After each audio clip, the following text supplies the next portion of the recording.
ako sa journalism. Hindi ka ba, wala ka bang talent for singing? Meron, pero hindi nyo maririnig the same way I do. So,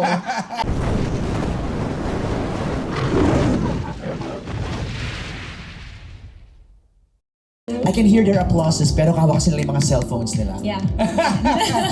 We're excited to chit-chat with you. Kamusta Same. ang experience mo doon? Nako, ang saya, syempre. We've been waiting for this for a few months now. We've been keeping it hush-hush. So, today, parang I feel so much relief na and just joy. Yeah. Okay, balikan natin yan. Why Bella is back home? Can you share with us? I mean, I feel like everyone has to come home at some point. This has been a conversation kasi with Direct Lauren for a while now, and I guess I was looking for the right time. It's not even just now, even a few years back, Direct Lauren and I spoke right after 10,000 Hours came out, and yeah, like 10 years ago, around 10 years ago, and he was asking me like what was next for me, because I think he watched 10,000 Hours and he saw what happened to 10,000 Hours. And since I was on the writing team of that, I think he was surprised na I started writing already. And then I got a few nominations because of that film. So he was asking me what my next steps were. And I remember we were in his office here. But back then, I had already signed a contract also. So I just said I want to come back to ABS-CBN. That was the first step. And then a few months later, I was asked to join a look test with Coco Martin for Ang Provinciano, and parang I guess I could say the rest is history for me. Like it started my kapamilya journey again. So yeah. Pero for everyone's information, you were launched as part of Star Circle Batch. Star Magic Batch 15. Sino doon?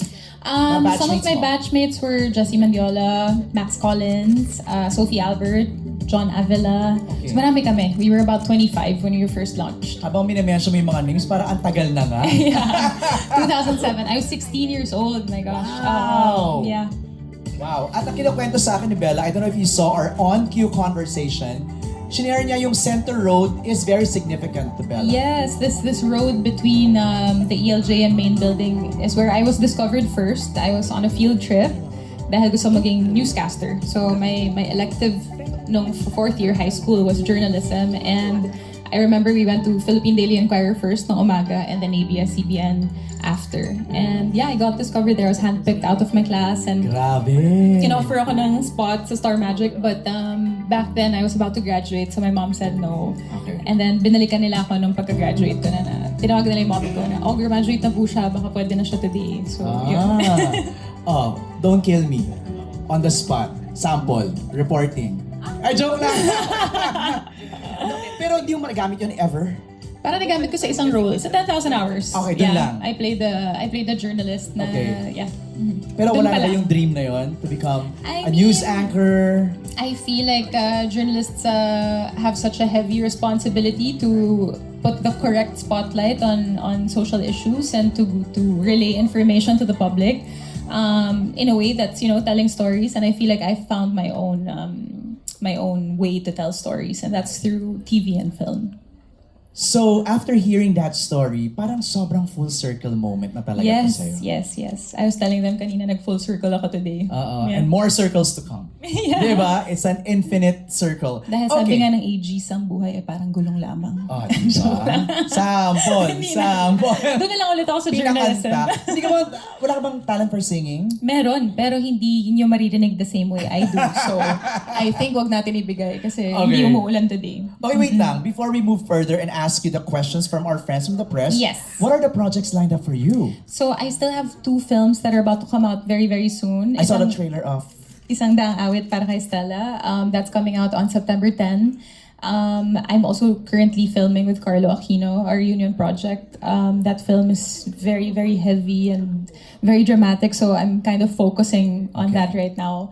And then let's see, obviously I will still be on Showtime on days that I'm not working, but I don't know yet what I'm gonna start with here. I'm sure they you're haven't told me planning yet. already, Yes, diba? yes, But yes. the contract that you signed kanina is network and management. Yes. Management meaning to say it's gonna be Pia Campos, Yes, your lovely manager Yes, na and mahihiyain. one of my besties. Ayaw pumunta dito. And Star Magic. And Star Magic. Okay, Yeah. and then network with Yes. ABS-CBN. Wow, full-fledged ka pamilya. Bela Padilla. Okay, let's start the Q&A. First question is from Bix Almacen, our lovely friend here in blanket kumot outfit. Blanket kumot. I will read the question. Okay, what are you looking forward to ngayong nakabalik ka na sa Star Magic?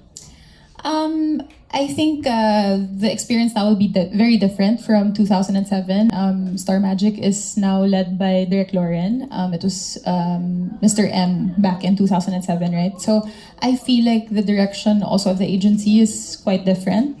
And I have to say it's very in line with what I do as an artist. And I also can't compare what I could do before and what I could do now because I was 16 back then and I'm 22 now. Whoa! Charot, joke lang. I am older Mahina now. sa math si Bella. Actually, sobrang galing ko sa math. Pero 22 lang yung ano ko, yung age na alala ko. But no, I'm definitely different now also as an artist and as a person. So I feel like this will be a new experience again for me as well.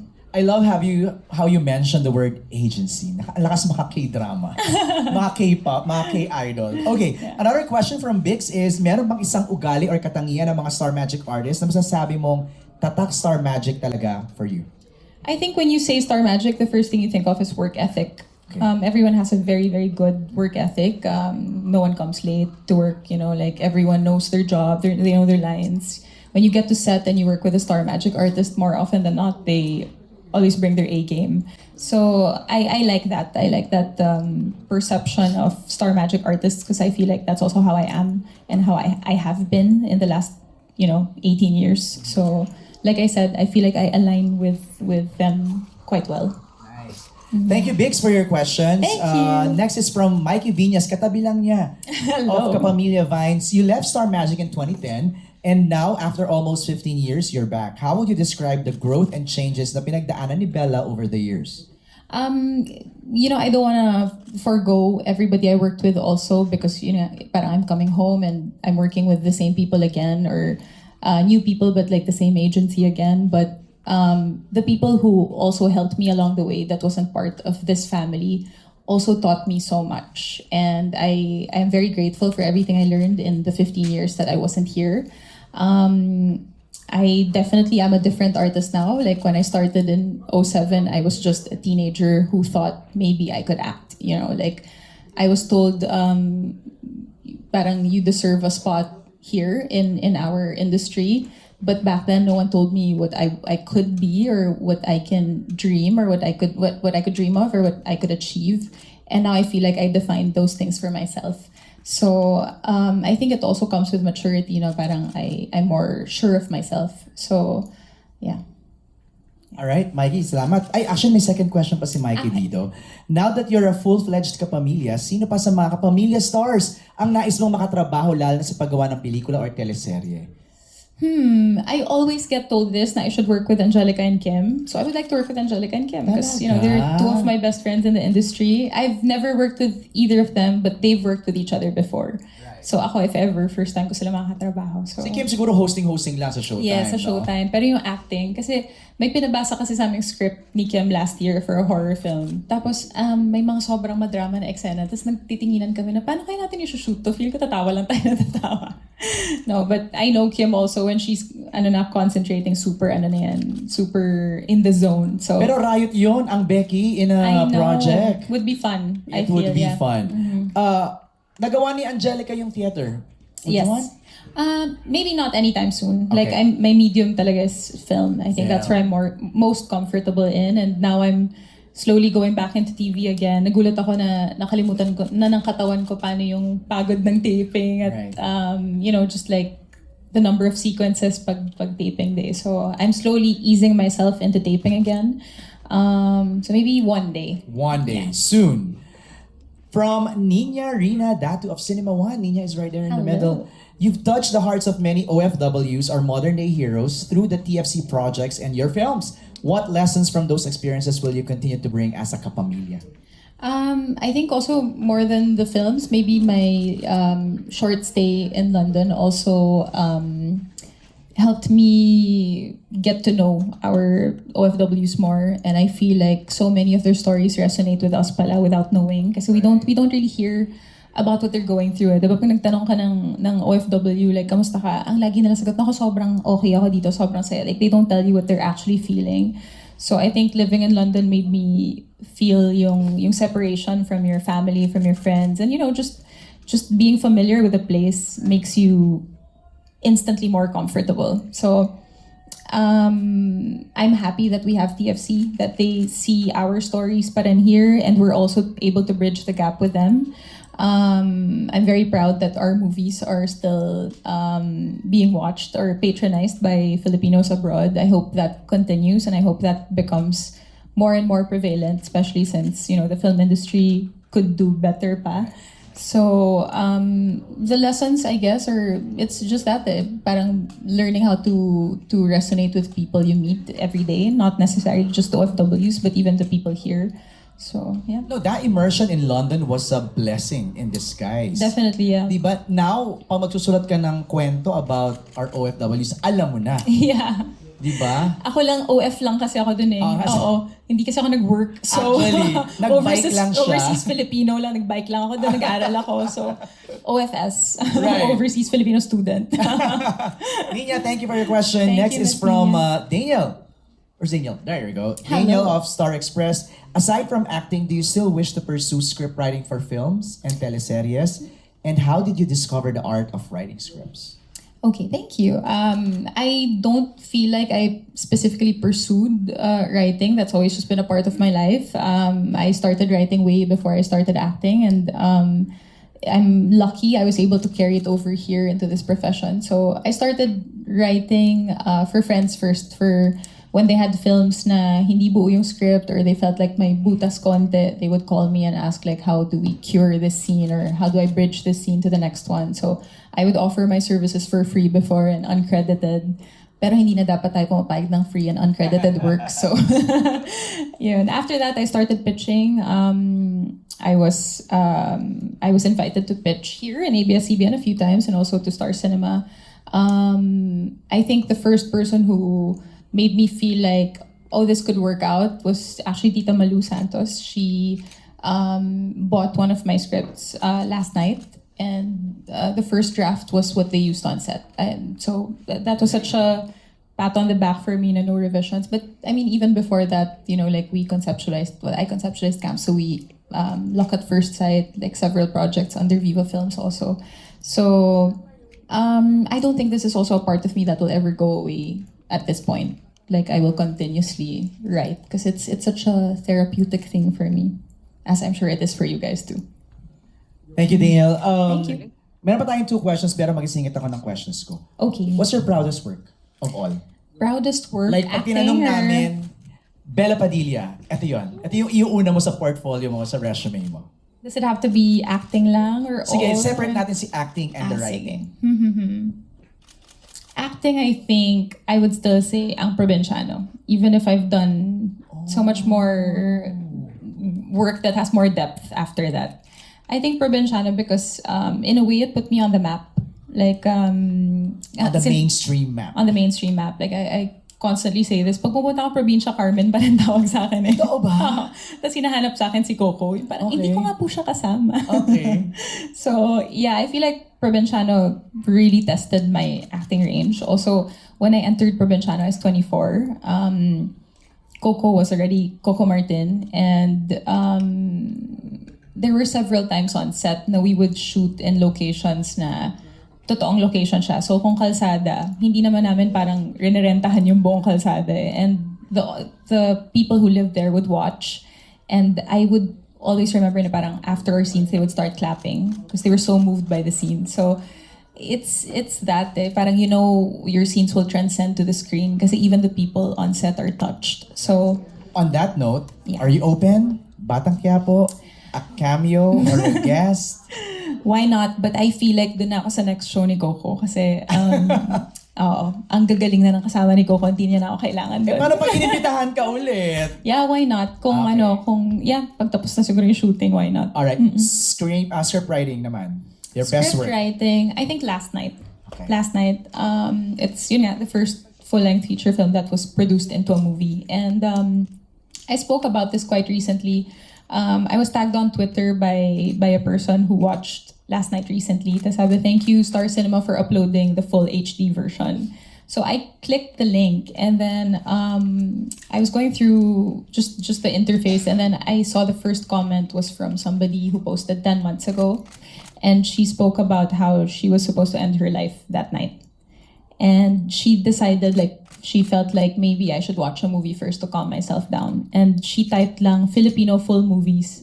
The first one that came out was last night, and she watched it, and she wrote there that it saved her life, and she decided that God spoke to her through the film. And I'm not a superstitious person. Like I would like to think like a higher being did save her that night. I'm not gonna say my movie saved her, or our work saved her, but whatever it is, like if you do something that has an effect like that, it definitely makes you feel better. It also validates your work.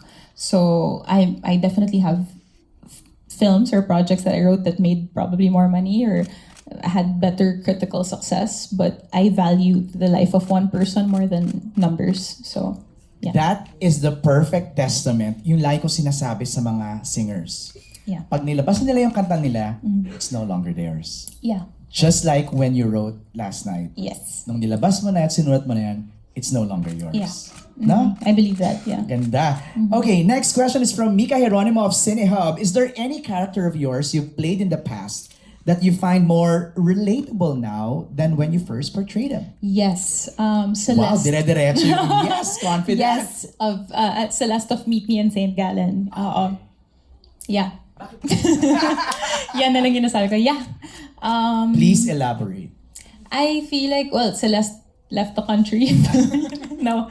No, she's an artist. She was very young and spunky in the start of the film, and then she became a hopeless romantic, and then she eventually moved abroad to a cold country. Ikaw na ikaw ah. Yeah, it's very me. Sabi ko nga, kay Direk Irene, life imitates art sa Meet Me in St. Gallen. So, yun yung pinaka-perfect. So I think si Celeste ng Meet Me in St. Gallen. I think may kinalaman dyan yung ating last question. It's from Neil Ramos of Tempo. How is your heart nowadays? Ooh, wow. It is full. It is pumping and thriving.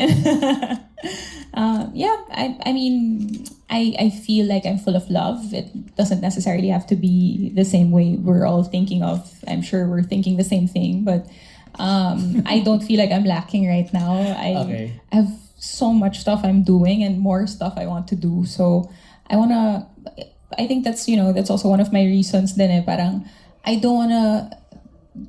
I'm sorry. I've known for months that I was gonna sign for today's contract signing. Right.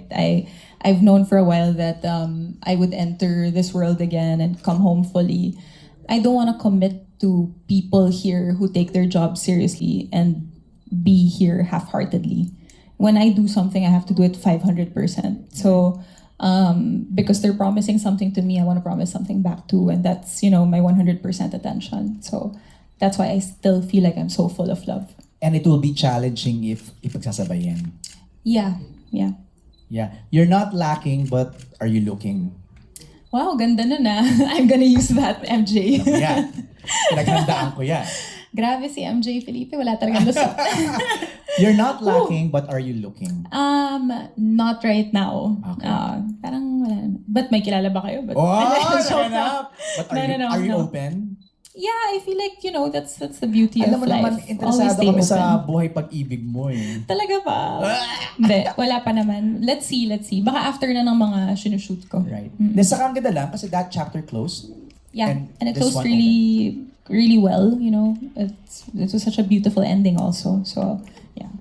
Thank you for sharing. Maraming salamat. Once again, congratulations. Thank you. Bela Padilla, please take this moment to share your message to all your fans. Yes. First off, I want to say thank you so much sa lahat ng mga kasama ko today. Today was such a beautiful day. I started early. I even went for a swim today. Alam mo yun, it's a good, beautiful day. So thank you so much to everybody who has been here with me today, my whole team, and to everybody supporting me, and also to everyone watching. I'm so excited to finally work again and to give you guys mapanakit content and movies and shows. So abangan niyo po yan. Yes, at Isang Daang Awit Para Kay Stella is showing September 10. Kasama ko si JC Santos and Kyle Echari, directed by Direk Jason Paul Lacsamana. Thank Before you. I say goodbye to you, nakuha mo na yung package mo? Wala pa. Okay. Thank you, Bella! Thank you! Thank you po.